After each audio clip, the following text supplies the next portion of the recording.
आजपर्यंत 12 वर्षाच्या काळात बीजेपीने महाराष्ट्रातील 60,000पेक्षा जास्त शाळा बंद केल्या. त्यामागचं कारण सांगितलं जात होतं की सरकारकडे या शाळा चालवण्यासाठी पैसे नाहीत. आज त्या शाळा बंद केल्याने लाखो गरीब मुलांचं भविष्य संपलं. हजारो शिक्षकांच्या नोकऱ्या गेल्या. या नेत्यांना त्याचा काहीच पश्चाताप झाला नाही, कारण या शाळेत त्यांची मुलं नातेवाईक शिकत नव्हते. यांची मुलं बाहेरच्या देशात करोडो रुपये खर्च करून शिक्षण घेतात. परंतु ज्या मुलांचं शिक्षण संपलं त्यांचे आई वडील आज दुःखी आहेत, निराश आहेत.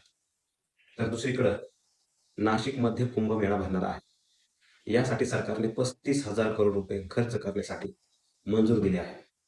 ज्या कुंभमेळ्यात नागा साधू लोक येतात आणि फक्त धार्मिकतेच्या नावाखाली अंधश्रद्धा, पाखंडवाद पसरवतात, यज्ञ हवन करतात आणि ज्या नद्यांना आपण निसर्गरूपी देवी म्हणून स्वच्छ ठेवतो त्या नद्या दूषित करून जातात. मग मला हेच म्हणायचंय की या राज्यातील नेत्यांना गरिबांच्या मुलांना शिक्षण द्यायचं म्हणलं की यांच्याकडचे पैसे संपतात आणि मग असे अंधश्रद्धा, पाखंडवाद पसरवणारे धार्मिक कार्यक्रम करायला यांच्याकडे पैसे कुठून येतात?